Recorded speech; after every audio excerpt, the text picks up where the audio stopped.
बहुत से कहते हैं ना विधाता के अंक नहीं मिटते, मिट जाते हैं किससे? कर्म से। प्रेम से बोलो जय श्री। भाग्य से पहले कौन बनाया? कर्म बनाया। जीव जब कर्म अच्छा करेगा तो भाग्य अपने आप ही बदलता हुआ चला जाएगा। कि कर्म प्रधान विश्व कर राखा, कर्म प्रधान विश्व कर राखा, जो जस करहि सो तस फल जाता, जो जस करहि सो तस फल जाता। मेरे परमात्मा कहते हैं जो जीव कर्म करता है, शुभ कर्म करता है, मैं उसके लिए तैयार हूं। मुझे वही जीव प्राप्त कर सकता है जिसका मन कैसा होगा? निर्मल होगा। धुंधली के कर्मों के द्वारा महाराज उनके पति के कर्म भी धुंधला गया, जो त्रिकाल संज्ञा करते थे। लेकिन जब संत कृपा हुई तो महाराज आत्मदेव पंडित जी खुश हो गए। मेरे परमात्मा को वही जीव पा सकता है। कौन सा जीव? निर्मल जन मनो सो मोहि पावा, निर्मल सो मोहि पावा, निर्मल जन मनो सो मोहि पावा, निर्मल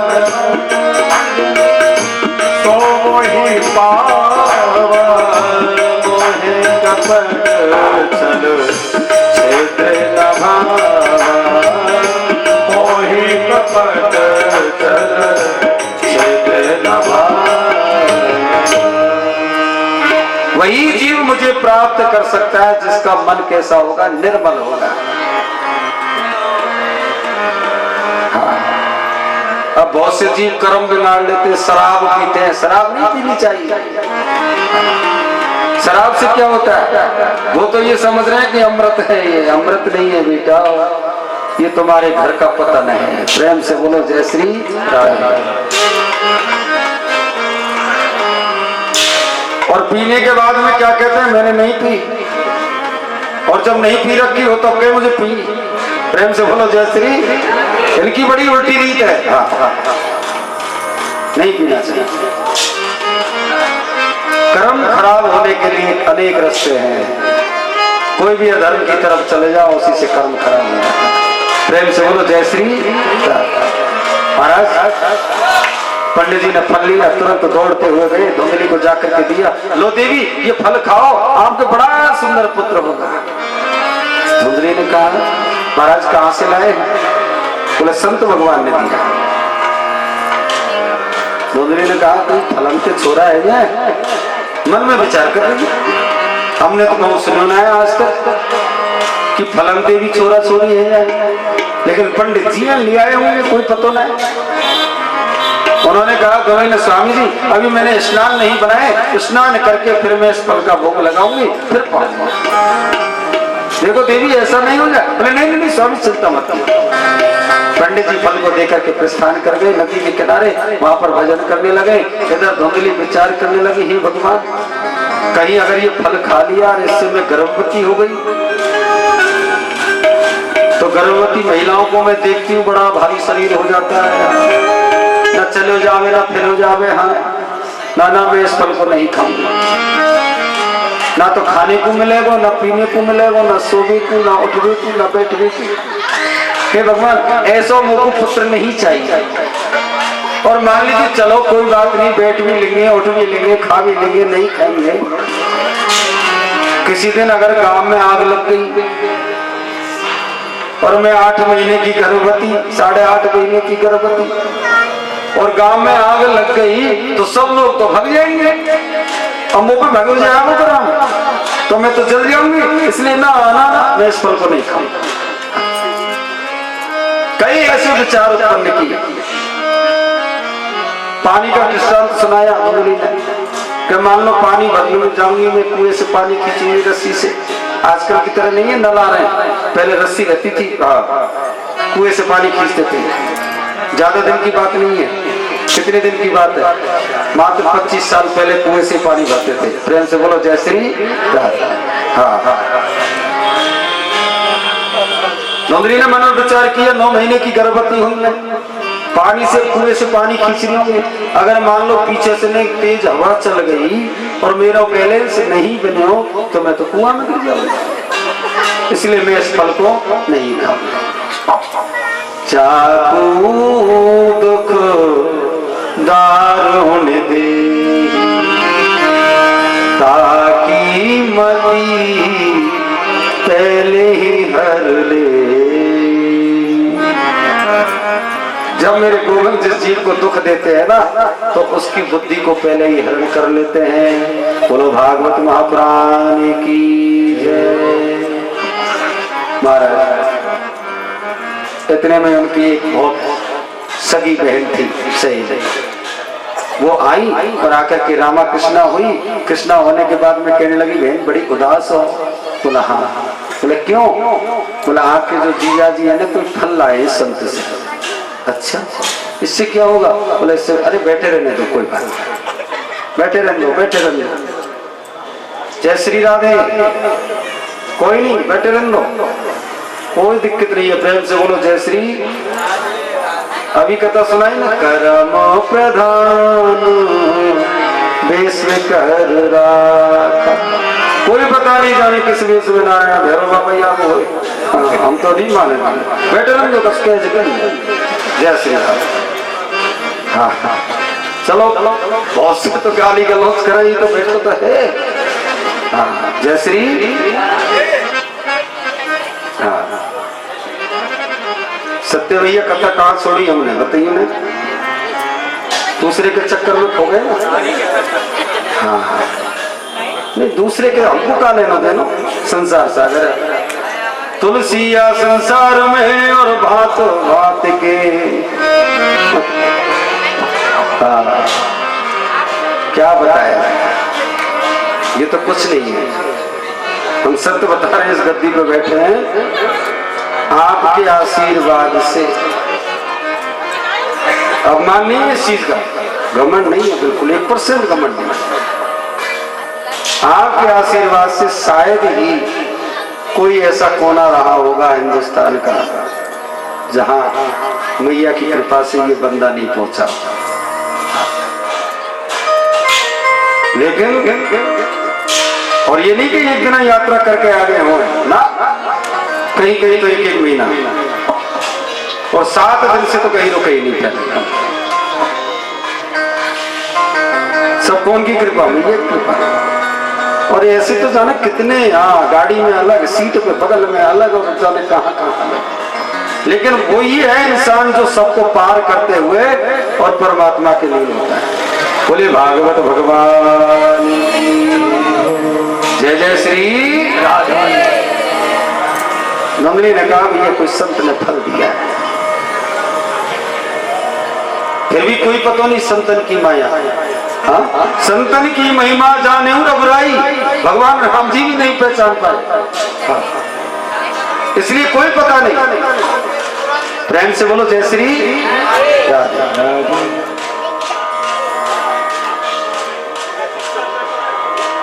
अब शांत बैठोगे तो आप बैठे रहोगे नहीं, सब भैरव बाबा है। प्रेम से बोलो जय श्री। हाँ। आवाज नहीं।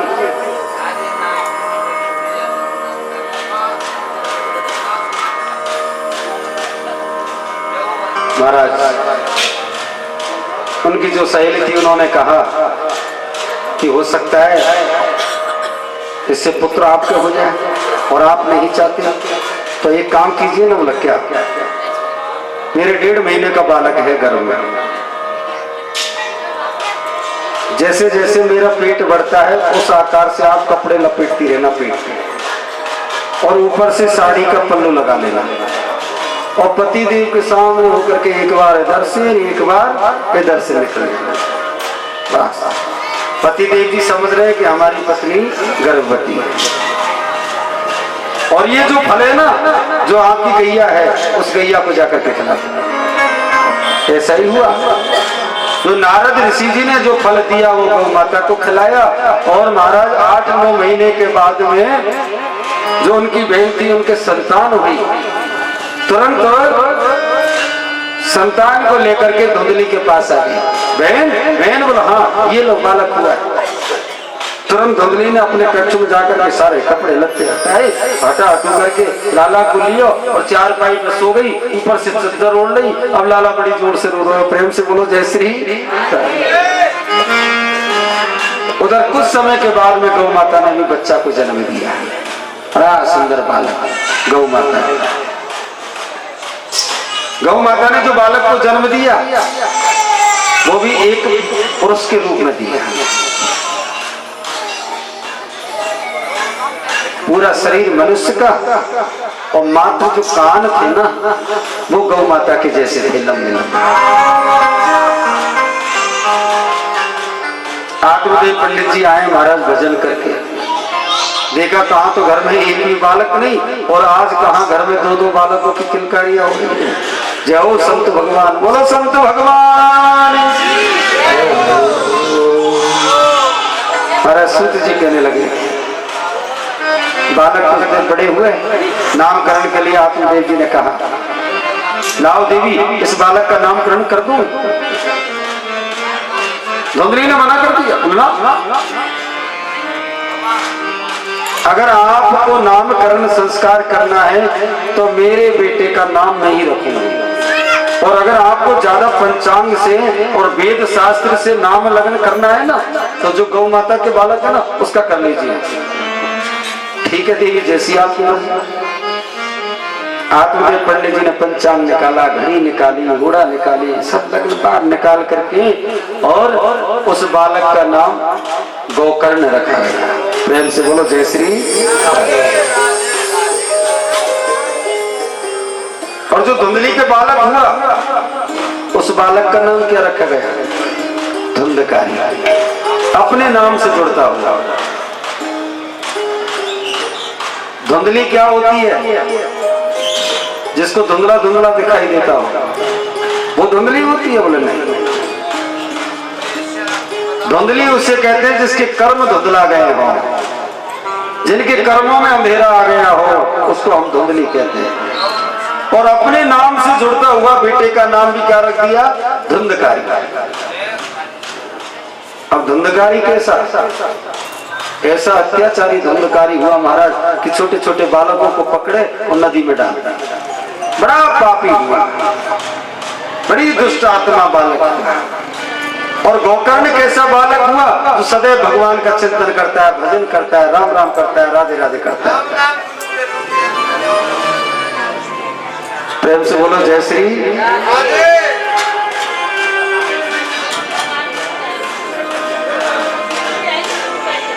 कोई बात नहीं, करने दो। हाँ, पर ज्यादा मत करियो। और इस समय व्यास आए, विष्णु रूप आए। हाँ हाँ, जो व्यास गद्दी पे बैठते हैं वो विष्णु का स्वरूप होता है। फुल पावर है हमारे पास। प्रेम से बोलो जय श्री राधे।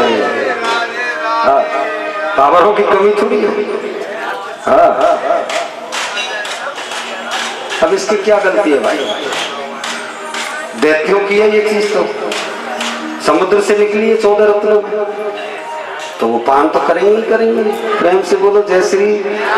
अगर वो पान नहीं करते तो हमारा तुम्हारा और क्या है? ये व्यवधान तो है, सब बदलेगा।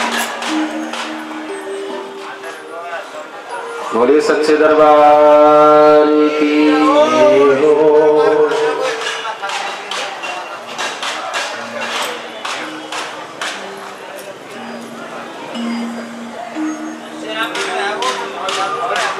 मनोज उठा के बाहर करके आओ। जय श्री राम। वीरो राधा रमण हरि बोल, जय जय राधा रमण हरि बोल। जय हो हरि बोल, जय जय राधा रमण हरि बोल, जय राधा रमण हरि बोल, जय जय राधा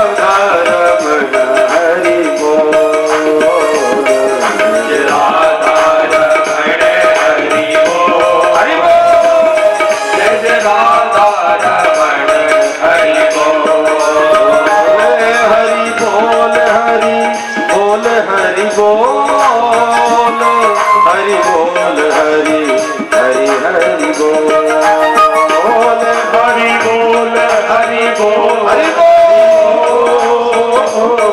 हरि बोल हरि बोल हरि बोल जय राधा हरि बोल जय जय राधा रमण हरि बोल जय राधा रमण हरि बोल जय राधा रमण हरि बोल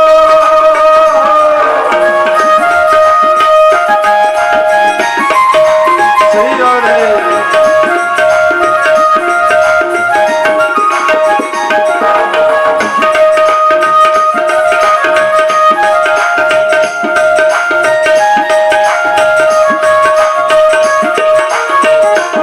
अखियन के बीच डिठोना सो अखियन के बीच सोना सो अखियन के बीच डिठोना सो अखियन के बीच सोना सो तरस के भरी कपोल जय जय राधा रमण हरि बोल श्री राधे जय जय राधा रमण हरि बोल जय जय राधा रमण हरि बोल जय जय राधा रमण हरि बोल जय जय राधा रमण हरि बोल जय जय राधा रमण हरि बोलिए राधा रमण सरकार की भागवत महापुराण की। महाराज गोकर्ण बड़ा ज्ञानी और धंधकारी बड़ा दुष्ट बना, जिनका वेदों में संतों के मुख से उच्चारण होने लगा कि गोकर्ण पंडित हो ज्ञानी धुंधकारेति महाबलः। धुंधकारी बड़ा दुष्ट प्रवृत्ति का हुआ। गोकर्ण इतना बड़ा ज्ञानी हुआ जिनके महाराज सब जगह चर्चाएं होने लगी, सब लोग धुंधकारी से दूर जाने लगे। एक दिन महाराज सभी नगर वासियों ने कहा आत्मदेव पंडित जी से, पंडित जी आपका जो बेटा है ना धुंधकारी, बोला हाँ बोलिए। महाराज गांव से कम 10-5 बालकों को तो नदी में डाल दिया, उनको मृत्यु के घाट उतार दिया आपके बेटा ने। लेकिन आपके स्वभाव को देख करके महाराज कहने की हिम्मत नहीं होती। आपका भजनानंदी स्वभाव, आपका दोष नहीं है, परंतु आपका बेटा ऐसा करता है। एक बेटा आपका बड़ा दयालु है गोकर्ण का, सबसे राम राम करता है, सबसे भजन करता है। क्या धुंधकारी ने ऐसा किया? बोला हाँ। संध्या के समय महाराज आत्मदेव ने धुंधकारी को बुलाया और बुला करके शुश्रूषो श्रद्धानस्य वासुदेव कथा रुचि, भगवतमयी वाणी बोली। वासुदेव भगवान की सुंदर वाणी सुनाई। बोले बेटा हम ब्राह्मण हैं, हमको भजन करना, राम राम करना, आशीर्वाद देना, ये हमारा धर्म है। धुंधकारी ये धर्म नहीं है कि दूसरों को पीड़ा पहुंचाना। आत्मदेव जी समझाने लगे, लेकिन धुंधकारी नहीं माने और अपने पिता को ललकारने लगे कि चेतो मात्मनानापीष्टः सत्वे कर्मः गतः। मेरे कर्मों के बारे में आपको कोई जरूरत नहीं है बोलने, मैं क्या कर रहा हूं मैं ठीक प्रकार से जानता हूं। आत्मदेव कौन है, धुंधकारी कौन है और गोकर्ण कौन है? प्रेम से बोलो जय श्री। प्यारे भगवत प्रेमियों, गोकर्ण है वो हमारा कर्म है, आत्मा के अंदर जो छुपा रहता है, जो सब कर्म करवाता है, विचार करवाता है। ये शरीर धुंधकारी है, मन हमारा आत्मदेव है। अगर मन आत्मदेव बना रहेगा तो तो गोकर्ण अपनी क्रियाओं को पूरी तरह से सही करते रहेंगे। और जब जीव मन को और गोकर्ण को और सारी स्थिति को, आत्मा को शरीर के ऊपर छोड़ देंगे, उनके आधारित रह जाएंगे, तो धुंधकारी हमको बनना पड़ सकता है। कर्म से मनुष्य का भाग्य बदल जाता है। आज धुंधकारी ने ऐसे कर्म किए कि सारे जो वंश, ब्राह्मण वंश था ना, वो भी नष्ट होने वाला है।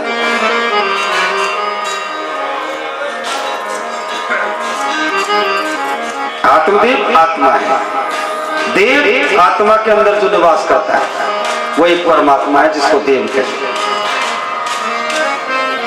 गोकर्ण शुभ कर्मों सत्कर्मों को शरीर के द्वारा अंदर आत्मा में बसा होता है, वो कर्ण।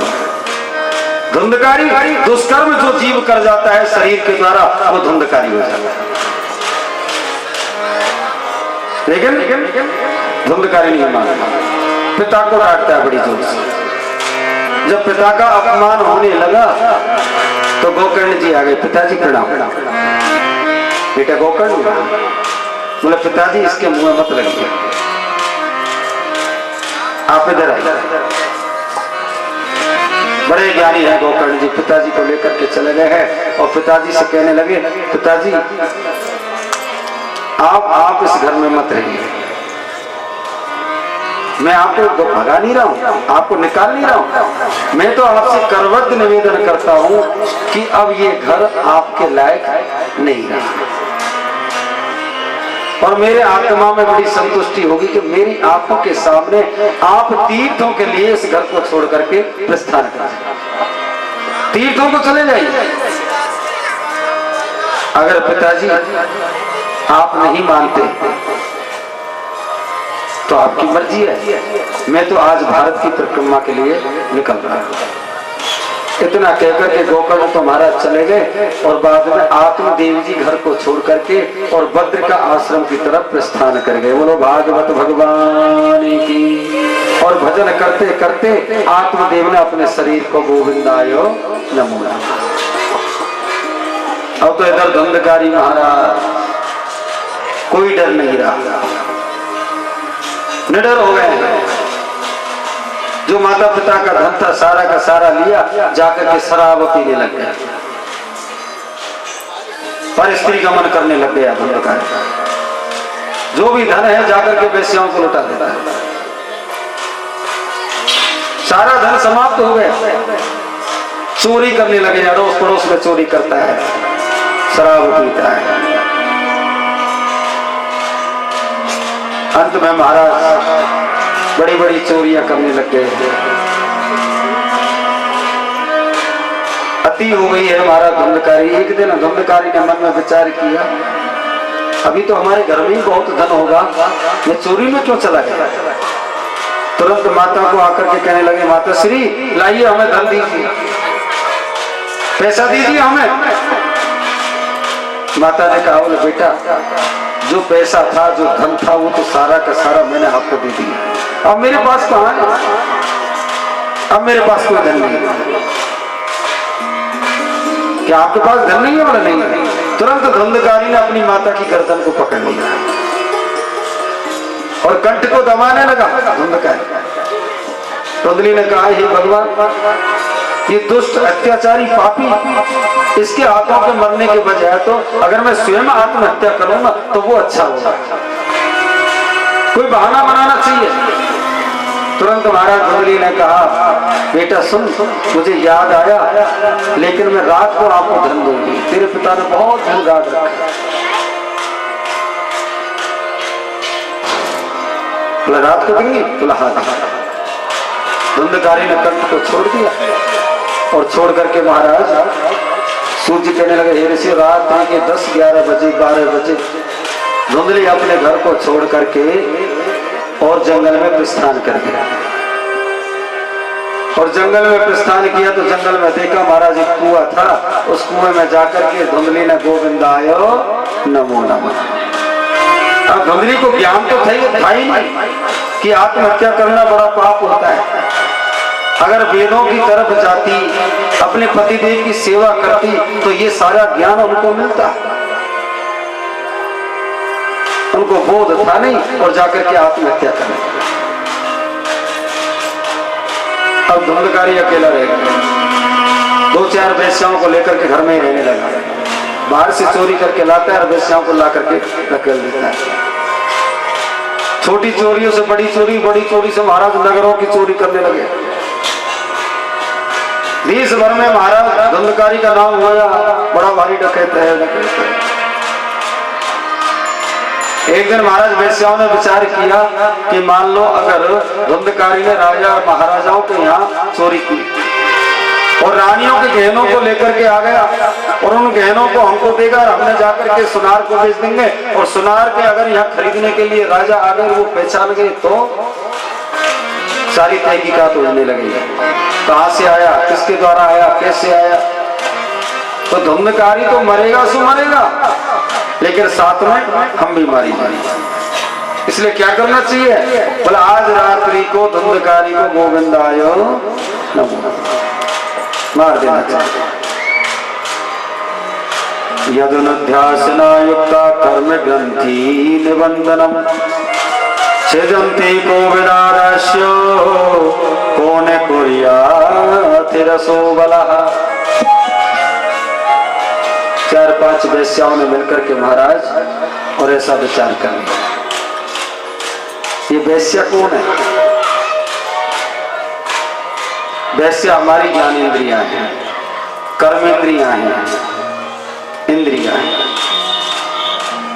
जैसे आपने रावण का टीवी में फोटो देखा है, खूब देखा है। रावण को दशानन कहते हैं। दशानन 10 सिर वालों को नहीं कहते हैं, जिन्हें 6 शास्त्र 4 वेदों का जिसने कंठस्थ मनन कर रखा हो, उसको हम दशानन कहते हैं। दशानन का मतलब ये नहीं होता है कि 10 उनके सिर हो, 20 भुजाएं, उसको दशानन नहीं कहते। रावण के 10 सिर नहीं थे, फिर भी अपन टीवी में दिखाते हैं 5 सिर इधर 5 इधर।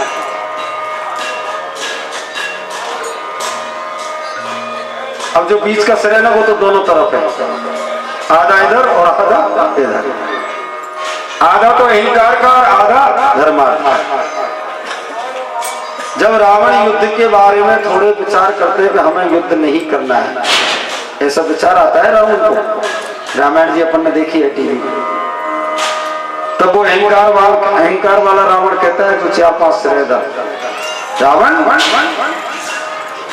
तुम वीर हो, बहादुर हो, युद्ध करो। अहंकार वाला कहता है। जब वो धर्मार्थ वाला क्या कहता है, रावण आपको युद्ध नहीं करना चाहिए, जिससे युद्ध कर रहे हैं वो साक्षात नारायण। तो जो हमारे अंदर कर्मेंद्रियां हैं, ज्ञानेंद्रियां हैं, जो गलत रास्ते पर ले जाती हैं, वही हमारी वेश्या हैं। प्रेम से बोलो जय श्री राधे। कोई अलग से वेश्या नहीं आती है। और धुंधकारी हमारा शरीर बन जाता है, जो ज्ञानेंद्री कर्मेंद्री की तरफ ले जाता है इस शरीर को, इस धुंधकारी को, वही जीव धुंधकारी हो जाता है।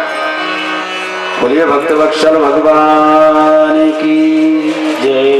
जय जय श्री राधे। रात्रि के समय आए हैं धुंधकारी जी, बहुत सा धन लेकर के आए और वेश्याओं के सामने ला करके डाल दिया। ये लो, कितना धन चाहिए जितना ले लीजिए।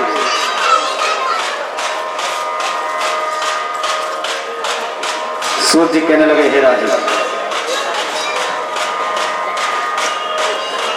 यहाँ पर एक वेश्या में चरण दबाएगा, दूसरी वेश्या जल लेकर के आई है, तीसरी वेश्या महाराज बड़ी जोर से चूल्हा जला रही है, बड़ी बड़ी मोटी गौ की लकड़ी, हाँ, उनको जला रही है। बड़े बड़े अंगारे बन रहे हैं, मोटे मोटे महाराज। एक वेश्या रस्सी लेकर के आई है और पैर की तरफ से बांधती हुई चली आ रही है। 4-5 से पैर को बांध दिया, कमर को बांध दिया, हाथों को बांध दिया, छाती को बांध दिया, महाराज कंठ को बांध दिया, फिर सिर को बांध दिया। वैश्या ने कहा बांध दिया। बोले बांध दिया? बोला तो चंटले सो मंडल है। अब तो महाराज सारी वैश्याएं मारने लगी हैं, डांटने लगी। जब नहीं मरने पे आए तो तुरंत चलते हुए अंगारों को लिया और धुंधकारी के मुंह को चौड़ाया और उसमें डाल दिया और धुंधकारी को है को गोविंदायो नमो नमः। वैश्याओं ने कहा भाई इसके शरीर को कहाँ दफनाया जाए? वहीं आंगन में महाराज गड्ढा खोद करके और धुंधकारी के शरीर को वहीं जमीन में दफना दिया, मिट्टी डाल दिया, ऊपर से जलते हुए कोयले डाल दिए, मिट्टी के ऊपर तिनका डाल दिया, कचरा डाल दिया, चारपाई उल्टी डाल दी, ऐसे कर दिया जैसे मानो यहाँ पर कोई गाड़ा ही नहीं। वैश्याएं चली गई रात्रि के समय। अब तो धुंधकारी बड़ा भाई पिशाच बन गया, ऐसा भूत बन गया, ऐसा पिशाच बन गया महाराज कि जिसको खाने की जरूरत नहीं, पीने की जरूरत नहीं, सिर्फ जीने के लिए वायु का ही आहार करता है। इतना भारी पिशाच बन गया कि अंधजा श्रेष्ठा वर्णा समयो पिशाचया, नाना प्रकार के वर्ण यानी रूप बनाता है। कभी बच्चे की बोली बोलता है, कभी महाराज पक्षियों की बोली बोलता है, कभी जानवरों की बोली बोलता है, कभी औरत की बोली बोलता है, कभी बच्चे की बोली बोलता है। रात्रि में सारे लोग डर जाते हैं, बड़ा आतंक मचा रखा धुंधकारी ने रात में। महाराज काफी समय के बाद में गोकर्ण जी परिक्रमा लगा करके आए हैं, सारे तीर्थों का जल कमंडल में है, और ला करके महाराज जैसे अपनी जन्मभूमि को देखा तो गोकर्ण के नेत्र से आंसू निकल पड़े। एक तो वो दिन था जहाँ पर मेरे माता पिता गौ माता सब यहाँ पर रहता। आज ये वही घर है जहाँ पर कोई पानी पिलाने वाला नहीं। ऐसे मन में विचार करते हैं गोकर्ण जी, तब तक महाराज धुंधकारी हवा का रूप बना करके आता है, भगोरे का रूप बना करके। प्रेम से बोलो जय श्री।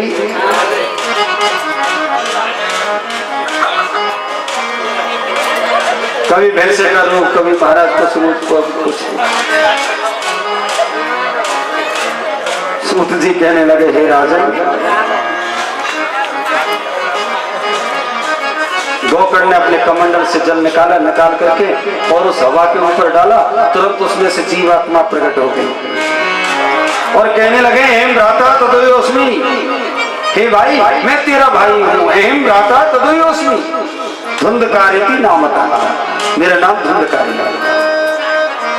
मैं बड़ा भाई पिशाच बन गया हूँ। गोकर्ण ने कहा बोले भैया आप धुंधकारी हो? बोला हाँ। अरे मैंने तो मेरे पितरों के लिए, सब परिवार के लिए पिंड प्रयाग में किए थे, फिर भी आपको मुक्ति नहीं मिली? बोले नहीं भैया, अगर मैं छोटा मोटा कोई पाप करता, एक पाप करता, दो पाप करता, तो पिंडों से मुझे मुक्ति मिल जाती, लेकिन मैंने तो इतने बड़े भारी पाप किए हैं जो आपके पिंडों की तो मुझे सुगंधी भी नहीं आई। क्या? तो हरिद्वार में मैंने आपको जल तर्पण किया, बोले कुछ नहीं हुआ। गंगा में किया, बोले कुछ नहीं हुआ। कुरुक्षेत्र में किया, बोले कुछ नहीं हुआ। तुरंत महाराज गोकर्ण ने गीता जी निकाली, गीता जी का पाठ करने लग गए, गीता जी से भी कुछ नहीं हुआ। कहने लगे भैया मुझे मुक्ति दिलाओ ना, मुझे मुक्ति दिलाओ ना। गीता पाठो मुहुर्मुहुः, बार बार सुनाया गीता जी को, लेकिन गीता जी से कोई मुक्ति नहीं मिली पितर को। सूत जी कहने लगे हे ऋषि, यहाँ पर फिर श्रीमद् भागवत जी का निरूपण किया। हरिद्वार पर बिल्कुल किनारे पर आनंद तट नाम का घाट है, उस पर महाराज धुंधकारी का आवाहन किया गोकर्ण के कहने से। गोकर्ण ने आकर के प्रार्थना की, बोले महाराज मेरा भाई प्रेत आत्मा में पड़ा हुआ है, अब पितृ को मुक्ति कैसे मिले, ये आप कोई साधन होगी, उनको मोक्ष कैसे मिले। तुरंत महाराज सूत जी ने उनका आवाहन किया, आसन लगाया और आसन पर धुंधकारी का नाम लिया, गोत्र का उच्चारण किया। तुरंत धुंधकारी आए और आकर के आसन पर बैठे हैं। एक दिन की कथा हुई, 2 दिन की कथा हुई, 3 दिन की कथा हुई। अब महाराज धुंधकारी का स्टाफ भी था थोड़ा सा, 10-5 उनके और साथी थे। भाई अपने मित्र तो सब कोई के होते हैं ना, जैसे हमारा स्टाफ है तो देखो 5-10 आदमी है, मास्टरों का स्टाफ होता है, सेठ जियों का स्टाफ होता है, सबके स्टाफ होते हैं। ऐसे भूतन को भी स्टाफ हुआ। जो छोटे मोटे बच्चे जो नदी में धकेले हैं ना धुंधकारी ना, वो सब भूत बन गए। अब सब उनका लालन पालन यही करते हैं, कौन? धुंधकारी। अब 3 दिन से यहाँ पर वो तो चौकी पर विराजमान हैं, बढ़िया केला खा रहे हैं, बर्फी खा रहे हैं, खूब गुलाब की माला पहन रहे हैं, सुगंधित द्रव्य चल लग रहे हैं, नाना प्रकार के 16 प्रकार का पूजन हो रहा है, और बाकी का स्टाफ सब देख रहा है। वो कह रहे थोड़ा हमें भी दे दो ना, मतलब भैया हो यहाँ तो मुझे कथा सुनने दो। हाँ, मुझे 7 दिन भगवान का भजन करना है। कौन कह रहे हैं? धुंधकारी। किनसे कह रहे हैं? और भूतों से। जो दूसरे घरों के जो पितृ थे वो सारे के सारे कहने लगे, बोले नहीं मानोगे? बोले नहीं मानेंगे तो हम आपके आसन को उड़ा के ले जाएंगे। बोले ले जाओ। महाराज जितने भी भूत थे छोटे मोटे सबका एक तृणावर्त बन गया। तृणावर्त कहते हैं भगूरे को। प्रेम से बोलो जय श्री। इतना बड़ा भारी रूप बनाया भगूरे का। जहां पर धुंधकारी का आसन था उस आसन को ही उड़ा कर चले गए। धुंधकारी ने कहा आसन कोई तो ले गए, मुझे तो नहीं ले गए। हरे बांसों में एक सूखा बांस था जो पोला था। उन बांस में जाकर के धुंधकारी बैठ गए। सूत जी ने अपनी कथा को पूरी तरह नियमित चलाया, क्योंकि संकल्प प्रधान होता है। जब संकल्प में आत्मा बंध जाती है तो वो कभी भी छोड़ करके नहीं जाती, चाहे आसन मिले या फिर नहीं। अब तो महाराज गोकर्ण जी सामने बैठे हुए हैं, धुंधकारी जी महाराज कथा सुन रहे हैं हरे बांस में। हाँ, सूखा बांस है जिसमें बैठ गए हैं। 3 दिन की कथा हुई, 4 दिन की कथा हुई, 5 दिन की हुई, 6 दिन की हुई, 7 दिन की कथा जब पूरी हुई तो पूर्ण होने के बाद में भागवत भगवान की जय बोली। बोलो भागवत भगवान की। 7 ग्रंथियां फट करके और धुंधकारी जी प्रकट हो गए और कहने लगे भैया गोकर्ण आज आपने मुझको मुक्ति दिलाई है। भगवान सदैव आपका भला करता है, सदैव आपकी कीर्ति बढ़ती रहे, कभी भी जीवन में आपको कष्ट नहीं आए, सदैव आपका वंश बढ़ता रहे। जो आज मेरे जैसे पुत्र को आपने भागवत जी सुना करके, पितृ को भागवत जी सुना करके और मुक्ति को प्रदान कर, सदैव आप सुखी बने रहो, सुख शांति बनी रहे। ऐसा कहकर के महाराज विमान आया। विमान में धुंधकारी बैठे हैं और बैठ करके चले गए हैं। 88,000 ऋषियों की शंका हुई। बोले महाराज ये विमान इसके लिए क्यों आया? हमने भी तो सुनी कथा। बोले आपने सुनी तो थी, परंतु जैसे उसने सुनी ना ऐसे आपने नहीं सुनी। बोले कैसे? बोले किसी का मन तो कहीं जा रहा है, किसी का मन कहीं जा रहा है, किसी का मन कहीं जा रहा है, किसी संत का मन जा रहा है कि धूना जलाऊं, किसी का संत का मन जा रहा है कि भांग खाऊं, है ना, किसी का कह रहा है कि माला जपूं। तो आपके मन तो उनमें थे, लेकिन धुंधकारी ने एकाग्र चित्त से श्रीमद् भागवत जी का रस पान किया, मनन किया। मनन के बाद में उसका पूरी भूमिका निभाई, इसलिए उनके लिए विमान है। बोले महाराज हमें दोबारा सुनाओ। अब की बार हम नियम सुनेंगे। फिर सूत जी महाराज जी ने दोबारा से ऋषियों को, आपके लिए तो बेडरूम बड़ा, शयन कक्ष बहुत बड़ा, सोफा लगा हुआ है, एसी लगी हुई है, और मेरे ठाकुर जी किस में चढ़ दिए? दीवार के आरे में। प्रेम से बोलो जय श्री। चिंता मत कर बेटा, आज तुम कुआरे में बैठा रहो, कल मैं तो कुआरे में बैठा। मन मन की सोचता है मेरे 2 बेटा, दोनों को वहां मकान, दोनों को वहां दुकान, दोनों को यहाँ गाड़ी, दोनों को वहां गाड़ी, बस नहीं चले रही 2 बहू लिया हूं। प्रेम से बोलो जय श्री। और जो ले आए ना उनसे भारी बन रही है। प्रेम से बोलो जय श्री। कलिकाल कोठार लिए फिरता, बड़ी ऊंची ऊंची बात लेके फिरता है। मेरे भगवान रुष्ट हो जाते हैं, 2 उंगली से थप्पड़ मारते हैं मेरे गोविंद। जो मन मन की सोच के बैठे हैं उनका क्या हाल हो गया? कलिकाल कुठारी लिए फिरता, फिर नम्र पे चोट झिली ना झिली, भजले हरि नाम हरि रसना, फिर अंत समय में हिली ना हिली। कलिकाल कुठार लिए फिरता, जो बेटों के बारे में सोच रहा था ना, 2 माह 2 माह 2 माह 2 माह 4 माह 5 माह 10 माह, मेरे भगवान ने एक झटका दिया, उसका 2 उंगली का थप्पड़ लगाया और डायरेक्ट आईसीयू में जाके भर्ती। ले बेटा, बहुत मन की बांध के बैठो ना, और आईसीयू में जाकर के भर्ती, और 1 महीना तक आईसीयू में 20,000 30,000 रुपए का पर डे का खर्चा। प्रेम से बोलो जय श्री। फिर भी जब तक धन है तब तक तो बहुत बल बांध रहे हैं, अरे कोई चिंता नहीं है, ठीक करवाएंगे। 30 लाख लग गए, 50 लाख लग गए, करोड़ रुपए लग गए, हाँ आईसीयू में, पर बाहर नहीं निकल रहे हैं। जब बिल्कुल धन जाता हुआ दिखाई दिया, तब ब्राह्मणों को, संतों को, महात्माओं को, देवताओं को याद करते हैं, हे महाराज कोई उपाय बताओ। कब? जब संपत्ति आदि से ज्यादा वहां पहुंच गई। कहां? कलिकाल कुठार लिए फिरता, जब तक धन था तब तक तो किसी का आदर सम्मान नहीं किया, अपनी अपनी। जब मेरे गोविंद ने हल्का सा झटका दिया, सब के सब खत्म हो गए। अमृत है हरि नाम जगत में, श्री राधे। अमृत है हरि नाम जगत में, इसे छोड़ विष पीना क्या, हरि नाम नहीं तो जीना क्या, हरि नाम नहीं तो जीना क्या, श्री राधे नहीं तो जीना क्या। अमृत है हरि नाम जगत में, अमृत है हरि नाम जगत में, इसे छोड़ इसे पीना क्या, हरि नाम नहीं तो जीना क्या, हरि नाम नहीं तो जीना क्या।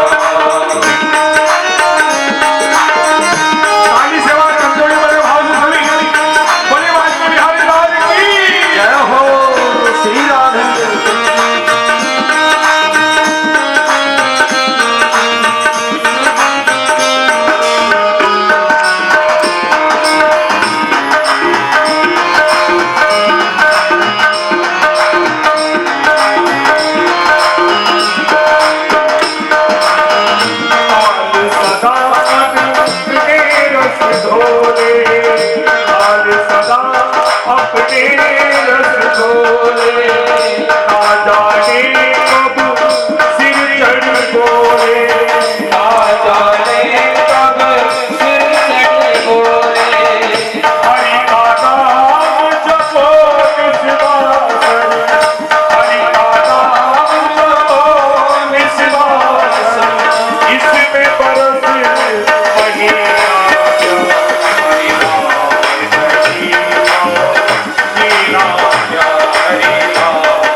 बोलिए भागवत महापुराण की जय जय